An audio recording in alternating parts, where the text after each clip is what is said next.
एक औरत बस समुद्र में नहाने गई थी, लेकिन जैसे ही वो वापस किनारे पर आई, उसने एक अजीब नज़ारा देखा। उसके पति ने चुपचाप अपनी पैंट उतारी, बेल्ट निकाली और उसे गोल घुमाकर पैरों पर कस लिया। फिर बिल्कुल बंदर की तरह एक ऊंचे नारियल के पेड़ पर चढ़ गया। पत्नी हैरान थी, ये कौन सी जादूगरी है? कुछ समझ ही नहीं आया। जिज्ञासा में उसने फटाफट कपड़े पहने और उस नारियल के जंगल की ओर भागी जहां उसका पति गया था। लेकिन जैसे ही वो वहां पहुंची, उसने कुछ ऐसा सुना जिससे खून खौल गया। उसका पति किसी और औरत से मीठी मीठी बातें कर रहा था। उसका मन किया कि उसी पेड़ को हिला दे और उस धोखेबाज को गिराकर खत्म कर दे, लेकिन फिर सोचा, पहले सुनते हैं वो बचाव में क्या कहता है। जैसे ही पति को एहसास हुआ कि उसकी बीवी ने सब सुन लिया है, वो घबरा कर अपना फोन छुपाने लगा। पूछने पर बोला, मैं तो बस नारियल तोड़ने आया था। पत्नी ने बस हल्की सी मुस्कान दी, मगर उसके चेहरे के पीछे एक साइलेंट प्लान बन रहा था। रात होते ही पति अपनी पत्नी की गोद में आराम से लेटा सोच रहा था कि मामला रफा दफा हो गया। उधर पत्नी ने अब तक कुछ कहा ही नहीं, जैसे कुछ हुआ ही न हो। पर जैसे ही पति गहरी नींद में गया, पत्नी ने चुपचाप उसका फोन उठाया। वो हैरान रह गई। जो फोन पहले कभी लॉक नहीं होता था, अब उसमें पासवर्ड सेट था। उसके दिल को पूरी तरह यकीन हो गया, अब ये आदमी मुझे धोखा दे रहा है। दूर खड़ी बोट को देखते हुए उसने एक कड़ा फैसला लिया, अब इसे सबक सिखाना है। अगली सुबह पति की नींद समुद्र की तेज लहरों ने तोड़ी। अभी वो कुछ समझ पाता, तब तक पत्नी बड़े शांत अंदाज में आई और बोली, कल रात बोट समुद्र में बह गई और मेरा फोन भी साथ चला गया। फिर हौसला देती हुई बोली, घबराओ मत, ये आइलैंड ज्यादा दूर नहीं, कोई ना कोई जल्द ही हमें ढूंढ लेगा। पति को शक तो हुआ, लेकिन वो कुछ बोला नहीं। पत्नी वहीं बैठकर समंदर निहारती रही, मानो कुछ हुआ ही न हो। फिर बोली, तुम बैठो, मैं जंगल से कुछ फल ले आती हूँ। लेकिन जंगल में जाने के बजाय वो तेजी से आइलैंड के दूसरी तरफ एक छुपे हुए गुफा में पहुंची। वहीं असलियत सामने आई। बोट और फोन दोनों वहीं थे। दरअसल ये सब पत्नी की सोची समझी चाल थी। वो अपने पति को इस आइलैंड पर हमेशा के लिए फंसा देना चाहती थी, ताकि वो कहीं और न जा सके। पर उसे क्या पता था कि उसका पति चोरी छिपे उसका पीछा कर रहा था, और अब उसने सारी सच्चाई अपनी आंखों से देख ली। रात को पति ने फिर भी कुछ नहीं कहा, और दोनों वाइन पीते हुए ऐसे पेश आए जैसे सब कुछ ठीक हो। एक दूसरे की आंखों में झांक कर बोले, हमें एक दूसरे पर पूरा भरोसा है। लेकिन तभी पति की नजर पड़ी। बोट की चाबी तो पत्नी के गले में लग रही थी। उसने मुस्कुराहट में सब छुपाया, लेकिन दिल में एक और खतरनाक फैसला ले लिया। अगली सुबह जैसे ही पत्नी गहरी नींद में थी, पति जाग उठा, लेकिन पत्नी जाग गई। पति ने बहाना बनाया, ब्रेकफास्ट बना रहा हूँ। पत्नी को कुछ गड़बड़ लगी, और तभी देखा बोट की चाबी गायब थी। वो भागी, लेकिन उसकी एक टांग पेड़ से बंधी थी। जब तक वो खुद को आजाद करती, पति तेजी से बोट की तरफ बढ़ गया। अब वो चाहता था कि पत्नी ही इस आइलैंड पर हमेशा के लिए फंस जाए। वो दौड़ी, लेकिन तब तक वो आदमी तेजी से स्पीड बोट को समंदर किनारे तक ले आया, और फिर अपनी मायूस बीवी को पीछे छोड़ते हुए सीधा बोट लेकर निकल गया। लेकिन हैरानी की बात यह थी कि बीवी बिल्कुल शांत दिख रही थी। वो धीरे धीरे कैंप की तरफ लौटी और वहां से सारे टूल समेट लिए। असल में उसने पहले ही बोट में छेड़छाड़ कर दी थी, और पति को भनक तक नहीं थी। जैसे जैसे बोट आगे बढ़ रही थी, एक रस्सी जो चट्टान से बंधी थी और ज्यादा टाइट होती जा रही थी। कुछ ही पल में जोरदार झटका हुआ। सौभाग्य से पति की किस्मत ठीक थी, वरना बोट के नीचे कुचला जाता। लेकिन उसे यह नहीं पता कि उसकी जिंदगी की सबसे खतरनाक मुसीबत अब आने वाली थी, क्योंकि बीवी अब उससे पूरी तरह टूट चुकी थी। वो जंगल में बेल और लकड़ियों से एक देसी तीर धनुष बनाती है, ताकि उस बेवफा आदमी को खत्म किया जा सके। उधर पति, जो कुछ नहीं जानता, बीवी से माफी मांगने के इरादे से जंगल में उसे ढूंढने निकल पड़ता है। लेकिन रास्ता भटककर गलती से एक रहस्यमयी गुफा में जा घुसता है। गुफा में उसे किसी प्राचीन सभ्यता के अवशेष मिलते हैं। अभी वो देख ही रहा होता है कि सामने से जोर की चिल्लाहट सुनाई देती है। ध्यान से देखने पर वो देखता है कि सामने की चट्टान पर आदिवासी जैसे लोग किसी अजीब रिवाज में शामिल हैं। वो सोचता है शायद ये इस आइलैंड के लोकल्स होंगे, पर जैसे ही वो मुड़ा, उसके होश उड़ गए। चारों तरफ इंसानी सिर लटके हुए थे, लेकिन उनके शरीर कहीं नहीं थे।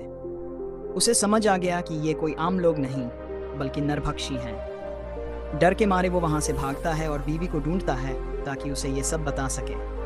लेकिन जैसे ही वो कुछ कहने की कोशिश करता है, बीवी बिना एक शब्द बोले उस पर तीर चला देती है। शुक्र है कि दूरी ज्यादा थी, इसलिए तीर उसे नहीं लगा, लेकिन डर से उसके होश उड़ जाते हैं। वो सोच भी नहीं सकता था कि जिसे वो मना कर लाया था वही अब उसकी जान की दुश्मन बन चुकी है। वो कुछ कहने ही वाला होता है कि एक और तीर उसकी तरफ उड़ता है। वो भागकर पेड़ के पीछे छुप जाता है। बीवी उसे मारने का पूरा इरादा कर चुकी थी। अब तीर धनुष ताने खड़ी है। जान बचाने के लिए पति ने एक चाल चली। जमीन से एक नारियल उठाया और उसे दूसरी दिशा में फेंक दिया ताकि उसका ध्यान बन जाए। जैसे ही बीवी की नजरें पलटीं, वो बिजली की रफ्तार से उस दिशा में दौड़ पड़ा। लेकिन तीर से तेज कौन भाग सकता है? बीवी ने फुर्ती से छलांग लगाई और खींचकर सीधा तीर चलाया। पति ने आखिरी मौके पर एक लकड़ी से तीर रोक लिया और किसी तरह अपनी जान बचा ली। जब तक बीवी वहां पहुंची, वो भाग चुका था। इस हादसे के बाद अब पति भी टूट चुका था और उसने तय किया कि अब वो पलटकर वार करेगा। अगली सुबह जब बीवी जंगल में खाना तैयार कर रही थी, पति चुपचाप लकड़ी का डंडा लेकर उसके पीछे पहुंचा। जैसे ही वो वार करने ही वाला था, अचानक पास की डाल से पक्षी की आवाज आई। बीवी ने तुरंत पीछे मुड़कर देखा। पति डर के मारे वहीं जम गया। शुक्र है बीवी को कुछ शक नहीं हुआ। पति ने जल्दी से अपने सांसें कंट्रोल की और हाथ उठाकर डंडा जोर से बीवी के सिर पर दे मारा। जैसे ही वार किया, उसे अफसोस हुआ। वो बीवी के पास जाकर उसकी हालत देखने लगा, लेकिन तभी उसके पांव एक जाल में फंस गए। रस्सी खिंची और वो सीधे हवा में उल्टा लटक गया। न जाने कितनी देर बाद बीवी को होश आया। उसने जैसे ही ऊपर देखा, जमीन पर पड़ा डंडा। आगे नी अजय पति। नेहा अब अपने बेरहम और धोखेबाज पति को सबक सिखाने ही वाली थी कि तभी उसे दूर से किसी के दौड़ते हुए कदमों की आवाज सुनाई दी। इस वीरान टापू पर इंसानों के अलावा अगर कोई था तो वो थे आदिवासी नरभक्षी।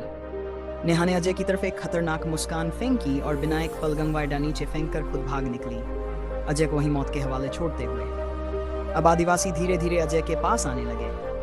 अजय ने जान बचाने के लिए खुद को बुरी तरह झुलाया और आखिरकार एक लटकती बेल पकड़कर खुद को छुपा लिया। लेकिन उधर नेहा की किस्मत इतनी अच्छी नहीं थी। आदिवासियों की नजर उस पर पड़ चुकी थी और वे उसका पीछा करने लगे। डर के मारे नेहा सीधे उनके अड्डे की ओर भाग गई। जैसे ही आदिवासी वहां पहुंचे, नेहा वहां से गायब थी। किसी को पता नहीं था कि वो उनकी ही एक झोपड़ी में छुपी हुई थी। जैसे ही आदिवासी दूसरी तरफ चले गए, नेहा धीरे से बाहर निकली, मगर चैन की सांस लेने से पहले ही फिर से आदिवासी पीछे पड़ गए। वो जान बचाकर भाग ही रही थी कि किसी ने उसे पीछे से खींच लिया और वो सीधा एक गुफा में जा गिरी।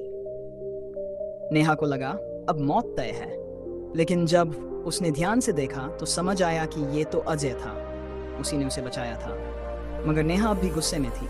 उसने जमीन से एक धारदार हथियार उठाया और अजय पर हमला कर दिया। हथियार सीधा अजय की शर्ट चीर गया। अजय कुछ समझ पाता इससे पहले नेहा फिर से हमला करने वाली थी, बट लकीली अजय समय रहते हट गया। अब अजय को समझ आ गया कि नेहा उसे सच में मार डालना चाहती है। वो जान बचाकर भागने लगा और नेहा पीछे से उसका पीछा करती रही। भागते भागते नेहा ने एक मिट्टी का घड़ा उठाया और अजय की तरफ जोर से फेंका। घड़ा फूट गया। अजय जमीन पर गिर पड़ा और एकदम शांत हो गया। नेहा को शक हुआ कि शायद अजय नाटक कर रहा है। उसने पास जाकर 2 जोरदार लातें मारी, मगर फिर भी कोई हरकत नहीं हुई। नेहा घबरा गई और अजय को पलटकर उसकी सांसें जांचने लगी। अब उसे समझ आया कि जितना गुस्सा उसे अजय पर था, उतना ही डर भी था उसे खोने का।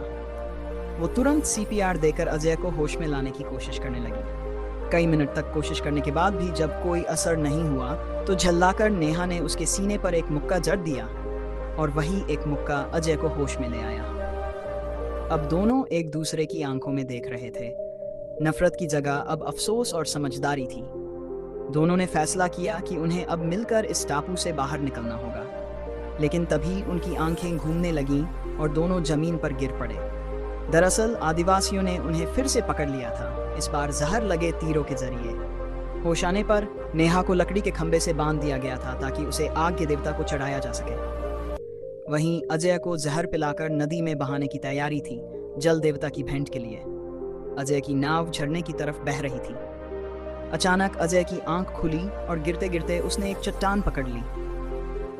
जान बचते ही वो सीधे नेहा को बचाने भागा। वहां पहुंचा तो देखा सब आदिवासी आंखें बंद कर पूजा में लगे थे। अजय ने बिना वक्त गंवाए आग में छलांग लगाई, नेहा के नीचे की लकड़ी को लात मारकर बुझाया और पूरा जोर लगाकर खंभा उखाड़ डाला। सब हैरान रह गए और अजय ने नेहा को खंभे समेत कंधे पर उठाया और सीधे खाई में कूद गया। हवा में दोनों कुछ पल लहराते रहे और फिर समुद्र में जा गिरे। दोनों सुरक्षित थे, लेकिन ऊपर से आदिवासी भाले फेंकने लगे। तब तक दोनों तैरकर दूर निकल चुके थे। एक नाव चुराकर दोनों टापू से निकल गए, हमेशा के लिए। अब उनके बीच नफरत नहीं थी, बल्कि एक नया रिश्ता था, भरोसे और समझ का। और इसी के साथ कहानी खत्म होती है।